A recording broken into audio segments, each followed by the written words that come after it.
This is a game-changing ute, whether you like it or not. It's the BYD Shark 6. It's plug-in hybrid, it's petrol powered, it has coil springs and it has a lower towing capacity than lots of the other utes out there, but it's also very different to all the other utes out there, and it sets a new standard for this market segment. So I'm going to tell you everything you need to know about it in this review, including a guide on the pricing for it. Let's get to it. This one is very, very cool.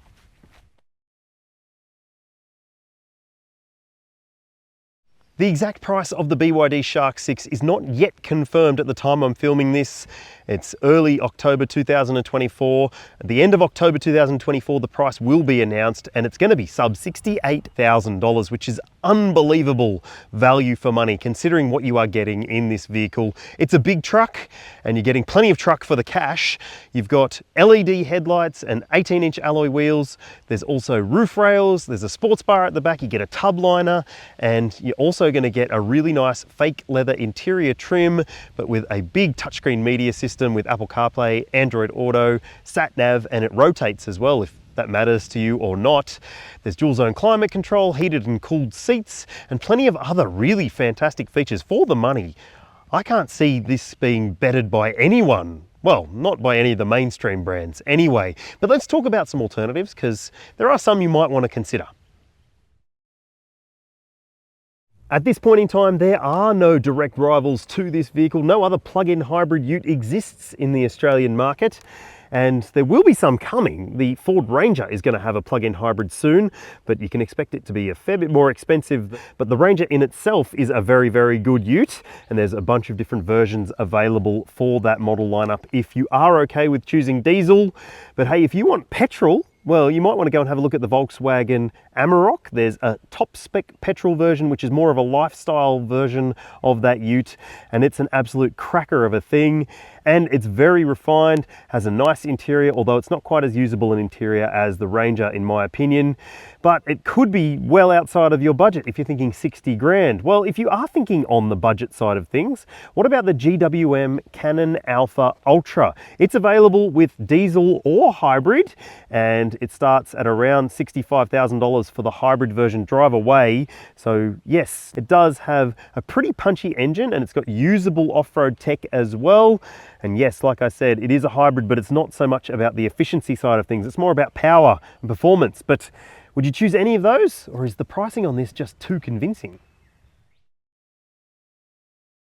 If it looks substantial, that's because it is. It's just over 5.4 meters in length, almost 2 meters wide, and just over 1.9 meters tall. It also has a very long wheelbase, this vehicle, about 3.26 meters in length of wheelbase, which is very, very substantial for a dual cab ute like this.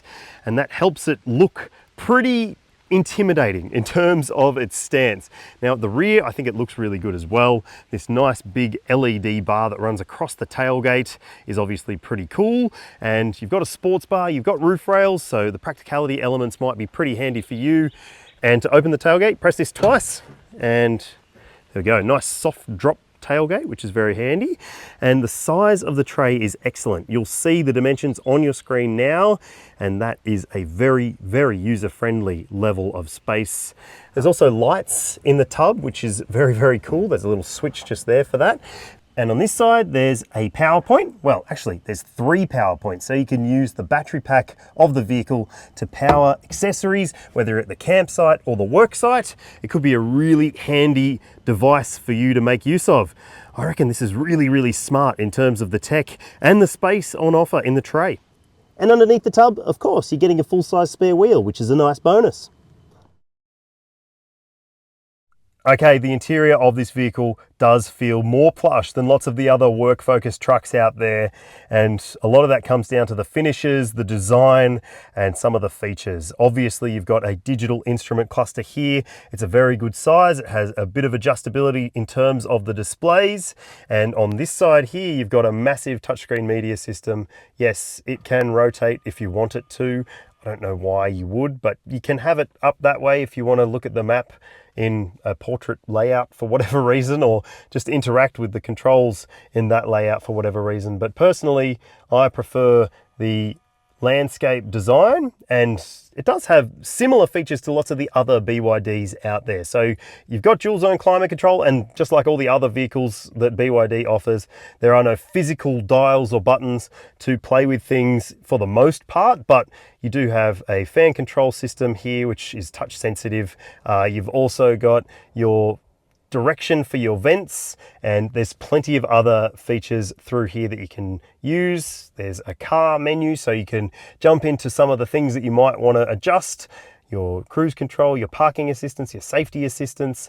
There's also other menus that you can keep an eye on, including all of the different settings that you can change with this vehicle, and there's also an energy screen with plenty of information on it. And one thing that you might want to keep in mind is that you can set a target here using this system. So it will basically use the petrol engine to regenerate as much energy as it can to get to that target of 70% if that's what you need. Otherwise, it'll just run EV. And look, there is a few different other menus that you can look at. If you're really into finding out how this system all plays its game, then you can go in there and learn as much as you probably will ever want to learn. I think that this is a pretty easy screen to get your head around. For the most part, most people will just be using it with Apple CarPlay or Android Auto, and I think that in that regard, it will be perfectly fine too. Now, let's have a look down below. You've got these beautiful looking vents with nice orange finishing around. Orange is the theme in here, right? Bit wild track, isn't it? And you've also got orange stitching on the steering wheel, again, up on the upper vents as well. And over there is your driver monitoring camera system as well. There's a head-up display, which is pretty handy. And down here is your control section for the driving controls. Yep, a pretty cool looking shifter. You've also got a volume dial, which is great. You can turn on the fan or turn it off if you want to using that button. And your start button is the middle one down here. You can lower the tailgate from inside as well. And there's a few other features in here, like if you want to switch between EV and hybrid, that's how you do so. You've also got a hill descent control function up here. You can turn off your parking sensors if you're off-roading, and all of that is pretty handy to get at a quick touch. There's cup holders between the seats. You've also got a pretty decent sized center console bin with USB and USB-C ports, and you've got some decent storage up on the dashboard too, a little shelf there. There's a glove box with a vest in it, and bottle holders in the doors, pretty big cubbies in the doors. And the interior design, I think, looks pretty good, I have to say. The orange trim continues onto those fake leather seats.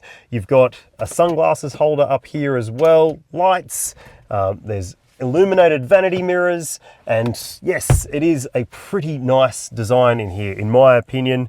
And you've also got electric seat adjustment, and that's pretty handy, and plenty of other electric features as you would expect. But let's jump in the back seat and see what the space is like.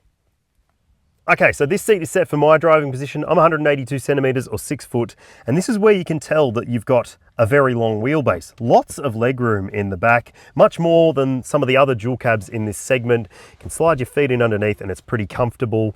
And in terms of headroom, it's actually pretty good as well. There's lots of space for a big adult or 3 across the back if you need to, because it does have a very wide bench. You've got ISOFIX points in the window seats, top tether points as well, but this is a pre-production car, so it doesn't have the Australian spec ones yet, so I can't really show you that. There's also a pair of cup holders in this flip down armrest. There's map pockets on the seat backs. You've got decent sized bottle holders in the doors. There's directional air vents, and you also get a pair of USB ports and yet another power point down there. So it is super practical, super comfortable, and super impressive. I have to say, I'm really impressed with the interior space in here. Under the bonnet of the BYD Shark is a 1.5 litre 4-cylinder turbo petrol engine, and it works as a generator or to assist a pair of electric motors. So there's one at the front, one at the back. All told, there's a combined output of 320 kilowatts for this vehicle, and that means a 0 to 100 time of 5.7 seconds. And yes, that's faster than a Ford Ranger Raptor. But just like the Ranger Raptor, it has some compromises. It has a lower payload than lots of the other utes out there. You'll see the number on your screen now. It also has lower towing capacity than lots of these big utes have. So does that rule it out for you? Let me know what you think in the comments. On that side is your petrol filler cap, and on the other side is where you will plug in to charge. So let's have a look at the charging port here. You've got AC charging. You'll see the maximum rate on your screen now and how long it should take to complete a charge. Then there's also DC charging at a rate of up to 55 kilowatts, which should mean a 30 to 80% charge in about 20 minutes. So look, I don't know whether that's game changing in terms of DC charging, but at least you've got plenty of battery capacity with this vehicle. It's a 29.5 kilowatt hour BYD Blade battery, so it's the LFP chemistry, and it offers a decent amount of EV driving range capability without having to use the petrol engine at all. So this is a pre-production vehicle, and I haven't had a lot of time on the road in it, but we have been doing quite a bit of off-road driving, and not super duper serious off-roading, but the sort of stuff that you will probably do if you buy a ute like this. And I have to say, I'm pretty impressed with the way that it behaves itself. It does have quite a stiff feeling to it. I think that's because it's got extra structural bracing to help keep everything in control in terms of the battery pack, and compared to some of the other utes in this segment, which do feel a little bit more flexy over undulations and big bumps, it might be a bit surprising to you how stiff this vehicle feels. Even a very short drive that we had on a sealed road, I noticed that it was a bit shuddery, and more shuddery than I was probably expecting. But hey, who knows what will happen with that when I get a chance to drive it in real situations, in real world driving. But I've got to say, I'm impressed with so many elements of this drive experience. The ride is good. Like, it's got full independent suspension all around, and it's not a live beam rear axle like some of the other coil sprung vehicles like a Navara or a Gladiator. It's actual fully independent, and so you're not going to touch down the diff housing underneath, and that's really, really handy. And in terms of capability, it's also got pretty decent angles for the approach, departure, and also the breakover angle. Even though it's got side steps as standard, it is still very, very handy in terms of the off-road elements of things. And like I said, there are a few different drive modes that you can choose from. I've been basically just driving in mountain mode, which I think is a nice balance between, well, turning off the safety systems so that they don't interrupt your drive experience, but also having a decent amount of throttle response. There's also the things that you would expect, like a hill descent control system, and we got to sample that a little bit earlier on today. And I think that for the most part, it's pretty good, but some of the other vehicles in this segment maybe have a bit more of a hardcore edge to them in terms of the off-road capability and focus, but I honestly don't think it really matters for the majority of people. And there's also going to be a vast array of aftermarket options for you to modify this vehicle if you want to. In fact, BYD is teaming up with Ironman 4x4 in Australia to offer a range of different accessories for this vehicle. So you'll be able to spec it out with different wheels, tires, different suspension eventually, and there'll also be bull bars and protection bars and lights and all that sort of stuff. So it's going to be available with a range of accessories as well. So if you are the sort of person who wants to mod their vehicle, it could still be right for you. Now, obviously, it does have a pretty amazing 0 to 100 time. I'm going to put it into sport mode. It's a gravel surface. It's not going to be a scientific 0 to 100, but let's see what we can do here.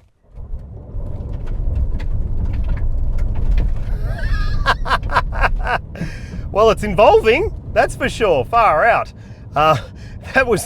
That was pretty scrabbly at the front axle, but hey, it uses the front axle, then it'll push some power to the rear if it needs to, and the engine will assist everything as well. And wow, it's quick. There's no doubt about that. On a gravel surface uphill, that was fast, and I'm pretty impressed with that. And I drove it on the road, as I said earlier, on an uphill section, also in sport mode, and it's also very fast on the road. So stay tuned, and I'll bring you much more detail in terms of the drive experience at a later date when I get a chance to spend a bit more time in this vehicle in terms of on-road driving and living with it as well. And tell me if there's anything in particular that you want to know about it in the comments section below, and I'll aim to cover that for you in that review.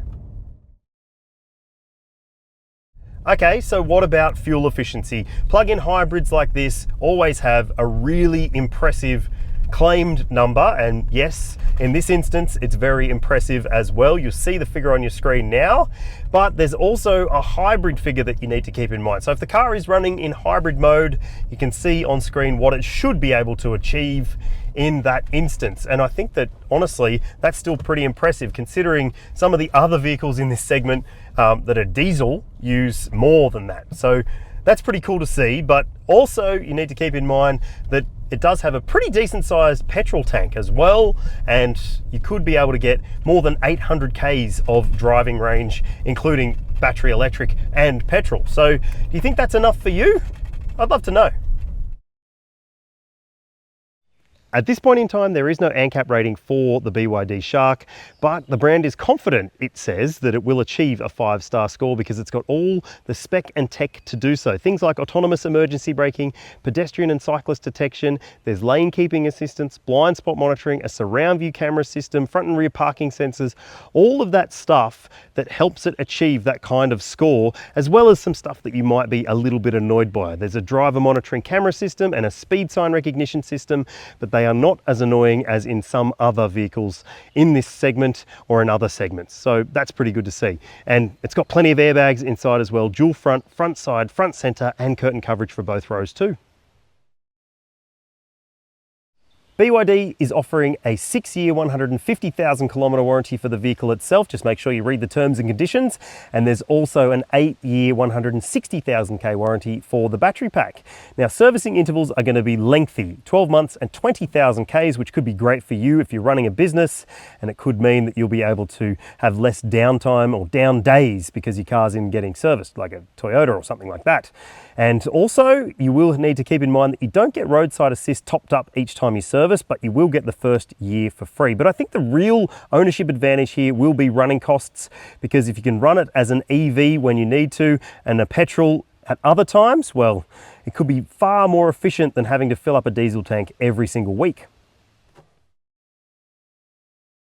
I didn't get as much time on road as I probably would have hoped for this review, but I have to say it's pretty accomplished off-road, and I am very impressed based on my first experience with it. But hey, what do you think about it? Would you go for a plug-in hybrid ute? Do you think the Australian market is ready for a vehicle like this?